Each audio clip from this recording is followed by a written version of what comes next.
Hey there, welcome back. We are back at the Kelley's Country Life with Andrew Kelley. And first of all, I want to say thank you, sir, for having me out. You're welcome. Really appreciate it. I know that showing up here in northern Florida is taking you away from a little of the other stuff that you had to do. No, that's all right. I worked you today. We got some work done. We got some work done. So what I wanted to do in this video was just do a little interview style with Andrew. Introduce my audience to you. There's probably a pretty good chance a number of them have seen you before, but we got a lot in common in terms of the types of things that we are getting into. And so I'll just kick things off real quick with all of you to just say, you know, I ran across Andrew's content 3.5, maybe 4 years ago, around the time that I was starting a channel, firewood and log splitters. And it was before you'd kind of developed all your property here. That's right. Owned the property, but you were, working towards living the dream, right? You know, one of the funny things that I find with a lot of the people that have the outdoor channels is we all kind of got a little bit of influence from Mr. Mike Morgan, Outdoors with the Morgans. Yes, I'd say that is a big common denominator in this community right here. I kind of say he's like the father of the tractor and outdoor genre. And there's, definitely the firewood scene. The firewood scene for sure, Yeah. right? It's kind of surprising that people got gravitate toward that. All the time my wife's like, back in the day, I cannot believe you're watching somebody work or watch somebody split wood and you just got to do it. Yeah, I don't know why. It just interests me. and I made some of those videos and then ran across your videos while you were doing it and watched you doing it. Yep.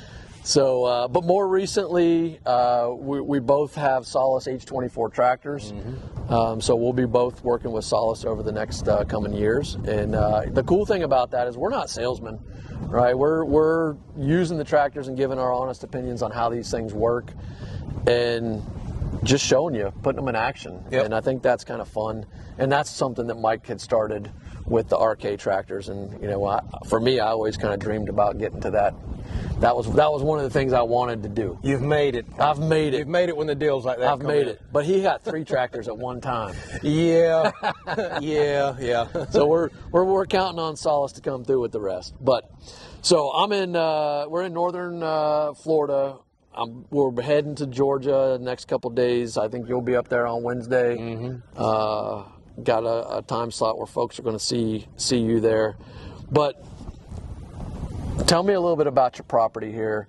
How long have you had it? What's kind of how long have you guys been living here? Kind of give us the lowdown on what you got going on here and what people might find on your channel. I got you. Well, starting with the channel, I mean, we originally started out as kind of property development, but firewood, tractors, well, now dogs, since he's going to come into the scene here, old Ruger. And ultimately, it wound up being just developing the property. So we've got 50 acres here in North Florida. We bought about 10 years ago, and we've just kind of been trying to develop it into our American dream, so to speak. We wanted kind of a little place that we could homestead, that we could work, that maybe could pay us back, and lo and behold, we found a way to do that through social media. We didn't know that at the time.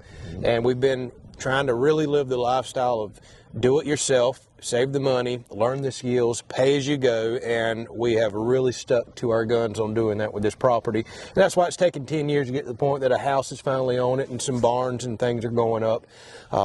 Other stuff you're going to find on the channel, we've gotten really big into solar.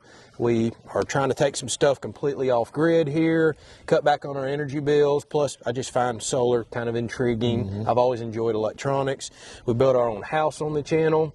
Now we're getting back into firewood, kind of back to our roots. We're talking about getting a sawmill. We've just built a barn for that. We're going to start doing some projects, wood-related projects out there. And then the biggest thing that we teach on this channel by far, DIY, do it yourself. I'm a big believer in that. I don't believe in the excuse of I don't know how to do that or I can't do that. Between YouTube and Google, you can figure something out. You can get you some tools, you can learn how to use them, and you can build and do things. And I've always tried to preach that on the channel. We got over 1,000 videos, and a lot of them are how-tos, DIYs, or just me working to try to motivate an individual to inspire you to at least go out and try. I've always said, if you try and you fail, great. At least you've learned how to not do it next time. Failure is an awesome teacher. So that's what you're going to find on the channel, just how-to and hopefully inspirational stuff. I love what you just said, because the DIY stuff, I think one of the description on our channel is like we learn things kind of the hardy way. It doesn't always go right, and we don't necessarily shy away from showing our mistakes and stuff like that, because that's going to help somebody else not make them. And nothing ever goes as easy as you think it's going to go. Yeah. But I will say, my uncle, who's in North Carolina, is one of your top fans, and he always tells me, "Why can't you be like Andrew?" And so I'm down here trying to figure out how to do that. But what he really likes is he's a DIY guy, and I think you, similar to like a Mike Morgan, is you guys are skilled in your kind of in your craft, at both at telling the story, showing the work, and in creating a learning experience. And it's cool stuff, right? Like the solar stuff is new to everybody, and so you're kind of on the cutting edge, I would say, for the average homeowner doing the solar stuff. Right. So the other thing is, you guys built your own barn dominium here, right? That's right. And I want to say at the top of your channel, you've got the 25-minute build from scratch. Is that what?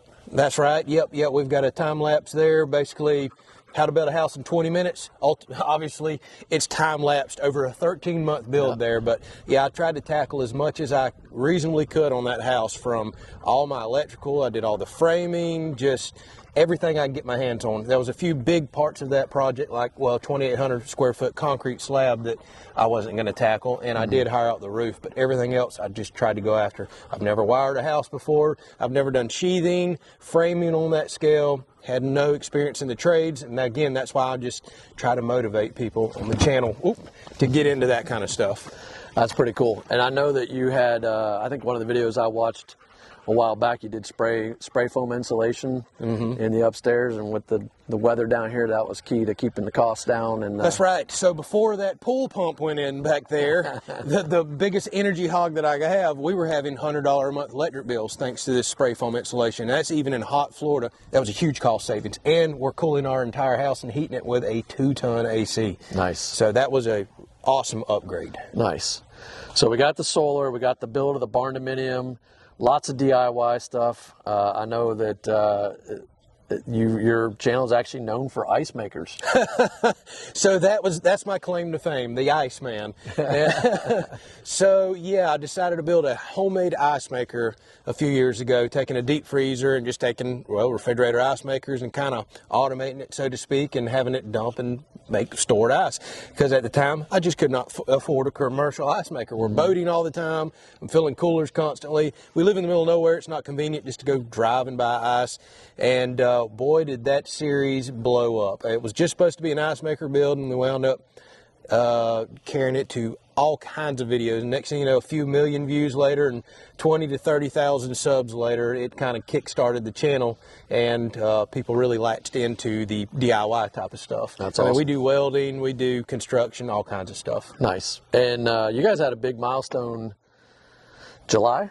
Yeah, that sounds right. What was that milestone? 100,000 subscribers for some reason want to watch us. Yeah. Now, we don't get 100,000 views per video, but over the period of few years doing this, somehow we're currently sitting at 114,000 people on YouTube here, and another 20-something thousand on Facebook that seem to find some interest in the daily stuff that we do around here. Kind of blows my mind when I think about it. That's awesome. Get your play button yet? I do have my play button. Nice. Upstairs in the office. Nice. So that's the YouTuber's dream, is to get that first play button, which is the 100,000 mark. Very cool. So we just did a tour around the property. There's some pretty cool stuff on the 50 acres here, beyond what's right here at the Homestead piece. We were going by, you've planted a lot of pine trees. That's right. It's one of the first things we did on the property. So it did not look nothing like what you see here. And this was way back before YouTube. One of my biggest regrets is I didn't start recording or didn't start doing YouTube soon enough. When we bought this property, where we're at right now, you wouldn't see us even with the camera this close. 10 foot tall, overgrown, just brush everywhere across this entire place. It had just been kind of neglected and left. They used to farm it, and they quit farming, so the place grew up. We had to come in and clear this entire area, smooth all the land here because it was an old crop rows. till it under for months at a time, drag all the dirt smooth to try to get somewhat of a yard back, and we planted every bit of the grass that you see here, and 6,000 pine trees went through these two hands right here that we planted out there as well. I was telling him the story earlier, rented an old 1940s or 50s pine tree planter, and I rode on a steel plate, smashing my back end behind Dad's tractor for 2 days, putting one pine tree in the ground at a time as it opened up and closed the ground in front of me. But huge savings. That's awesome. And we try to teach that here on the channel. But I'm older now. Don't think I'd be sitting on that steel plate for 2 straight days like I did back then. And I saw the rows of pines, and I was like, "You didn't plant those, did you?" And he's like, "Yes, I did." And what was interesting to me is with the conservation stuff we've done on the channel, we've talked about doing something like that, and it doesn't look comfortable at all. So it's not, but you would be shocked at these savings. Yeah. Yeah. I'll tell you off camera what I have in all this. It'll blow your mind. That's awesome. That's our awesome. secret. And this, the acreage that he's talked about that's all seeded in grass now, I mean, this is gorgeous. Sitting on the back deck, looking out across this field. You got the big, what'd you say, this was a water oak or live oak? It kind of looks like a water oak or a laurel oak, something like that, which it's got a little bit of a different leaf. We have so many different oaks down here, and I'm not good with my species like you are. I don't try to stay up on all the oaks. It looks a lot like our live oaks, but it doesn't have the bark of a live oak. Got it. But that's kind of the signature of your logos and stuff like that. And I mean, it's a gorgeous view. You were telling me that your wife Tiffany and you, that's your television is sitting out here with the fire pit watching the backyard. This time of year, from September to April, nothing but outside every single afternoon, fire pit going, music going, enjoying ourselves on the back deck. We could care less about TV shows, all that stuff. That's for a rainy day whenever you're just absolutely trapped. But our TV and our excitement is out here staring at our beautiful property that we've worked so hard and so long for. We want to enjoy it every day that we can because you're not promised tomorrow. And that's what it's all about, living this lifestyle. That's awesome. That's awesome. A couple other things and we'll wrap things up. But when we were out on the tour, the clay pits. And so the reason why I want to bring that up is if you watch our channel and you've been watching our channel, you know that we're surrounded by former strip mine, coal strip mines. And so it was very interesting to me to see that there's mining that took place here on your property as well. That's right. Yep. And a lot of people don't see that because it's under about 50 years of tree growth out there. But clay is not very common in Florida. It's just all beach sand, sugar sand. That's what we're known for. So clay is a really good road base and building material. And our property happens to be in an area that has some red clay. And 50, 60 years ago, they used to clay mine this. So I've got deep holes and ponds and stuff out there. It holds water because it's all clay bottom. And it's just a unique drive through our woods, not something that you typically see out here in flat Florida. Yeah, that was pretty cool. I definitely hadn't seen anything like that. So we did go by, I think you called it the bone pile. You got some future projects there that you're working on, and what you got going on there? Well, I used to I've got a lot of content on the channel, fire pits, fire rings, things like that. I love metalworking, love welding, and I've been collecting propane tanks and large pieces of metal over the years because one of these days, if I can find some of this elusive free time, it doesn't seem to exist anymore. I just love creating, and that, again, we're all about DIY on the channel. So I've got some future like smoker builds, specialty fire pits, fire rings, things like that I want to put on the channel. And I've got some stuff that I'm not even going to say because I want it to be a surprise when I release. But I have some really unique designs in mind for metalworking. And this is the time of year I kind of really like to get in the shop and do that when it's actually cool down here, not 100 degrees. So yeah, I've been purchasing that stuff as I can. It's really hard to get at times. And I do have a lot of future metalworking projects as well. Cool. And not to mention that'd be a good side income. Part of living this lifestyle is selling some firewood, selling some fire pits, firing, creating stuff with your own hands. And you need multiple revenue streams to make this work, even to make social media work. It's just not big enough right now to support us on one thing. So we try to put our hands in a little bit of everything to get multiple revenue streams in to kind of get you through the rainy days when other things aren't doing so well. Yeah. And I think sometimes people forget about that, we start this out and some of us are fortunate enough to be able to take that on as the full time, which you've done. And back when I started watching you, you were still working at the local mill, and there's a lot of effort, a lot of time that goes into all this, and I think sometimes what you see is What you see is 20-minute clip that took 8 hours to make. that's right? exactly right, or maybe multiple days. Right. Yeah. Exactly. Yeah. A lot of people don't see the behind-the-scenes stuff that goes into the social media. It's I always joke and tell my wife, I'm not the Kardashians. I don't get paid to just sit around on the couch and talk, so to speak. I'm trying to do DIY content and create stuff, and all the different camera angles and moving, and the multiple days involved, all the editing, and all the other stuff that that goes on behind the scenes, sponsorships and contracts and everything else. Oh, this is a full-time job. Yeah. But it's the best job I've ever worked in my life, too. That's funny. That's funny. Well, a quick aside, and then we'll hit my last two questions for you. But we went to China a few years back on spring break with my kids, and we called ourselves the Kardashians because in China, my family, I have somewhat reddish hair. My daughter is full-blown ginger. My son has kind of dirty blonde hair. My wife's hair is blonde. And when you would look around, we were the only Caucasians in China at that time of year. And they all wanted their pictures. So they were picking my son up there, standing beside my family. And so we coined ourselves in all of the social media posts, the Kardashians, because we were famous for absolutely no reason at all. Right. Right? So it's funny that you said that. But a couple quick things to wrap up. I want to do is just a quick shout out to you, and I've been watching the content in the area that you're in. You guys have kind of taken an interest to help the locals out, as you had a sawmill that shut down. Now the paper mill is shut down. Yep. You had all the hurricane stuff recently, and I'm just impressed that I think you've been out, to see that you've been able to do this with. Well, I definitely don't want to take the credit for it. We have an awesome community of people over on our social media channel. That's one thing I never realized whenever I got into social media years ago. I thought I was just going to make some content, get some people that like watching it, chit-chat, some comments. I didn't realize the community and family aspect of people that I still have yet to even meet in person. And we've had a lot of them reach out to us recently. This area's been hit pretty hard. It's never been a high-income area. It's one of the lower-income areas in the nation. It's really driven by all the pine trees you see behind us, the sawmills, the pulp mills, and everything else. And this area just lost two of its biggest employers. One of them was the biggest employer. The pulp mill just closed down. The sawmills closed down. It's no different than the coal mines up north, and people have experienced this. And then just took a direct hit from Hurricane Idalia.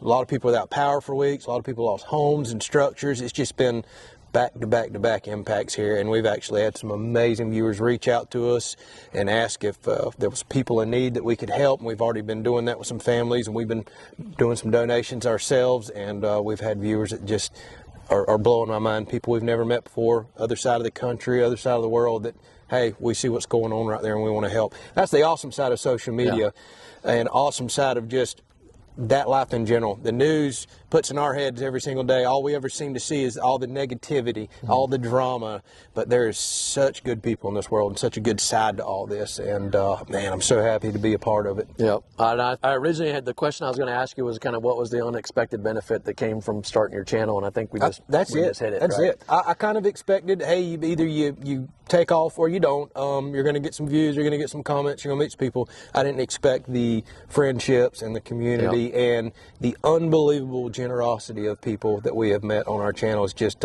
mind-blowing. Me and Tiffany talk about it all the time. So I wanted to just mention as we wrap things up here, you guys do a live. Is that every Sunday night? Every single Sunday, unless we have a family get-together, it's a holiday weekend, something major like that. But every single Sunday at 7 p.m. However, every year whenever we do fall back, we carry it back to 5 p.m. because it just gets so dark so early, and everybody's trying to get to bed for school and work the next day.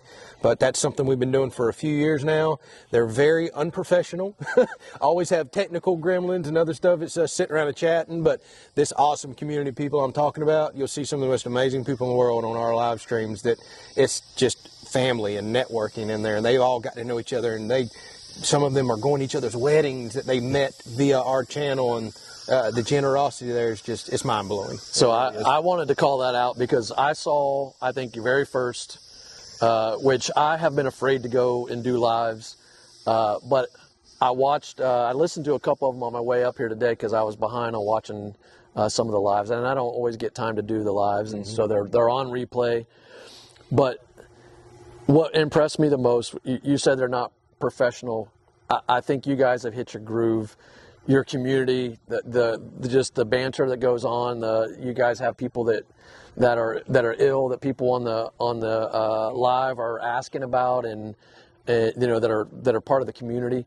And it just was. I mean, I was smiling the whole way up here, just like, man, awesome. This is really cool. It is, and really your wife cool. seems really cool, and it's just natural. So I would say, you know, you guys have come, and that's the hardest thing when you start the social stuff is you're not. Most of us didn't grow up in front of a camera. Oh no! Right, and so you got to get to that comfort, and you guys are doing it, man. And I think it's awesome. So you guys should check it out. We're gonna leave links to all of Andrew's stuff. And I really want you guys to check it out. But any final thoughts as we wrap things up? No, appreciate you coming down and helping me do some work, and appreciate any of y'all that come over and check us out. It sure means a lot. I mean, this means everything to us, that we are somehow blessed enough to do this crazy thing for a living. Took a big risk a few years ago, walking away from a good career to do this, and so far, no wood to knock on, but it's working out.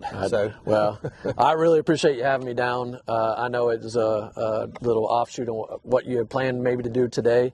You've been very accommodating. We had a good time, you know, taking care of some brush and stuff, getting the solace out, doing a little bit of work. I had a great time. And not afraid of work, and that's what we do on these channels. That's exactly right. Get stuff done. This is just a normal day for me. Yeah. There's plenty to do. Well, I appreciate it, brother. Good having you. All right, man. Thank you so much. All right. We'll see you next time. Y'all take care.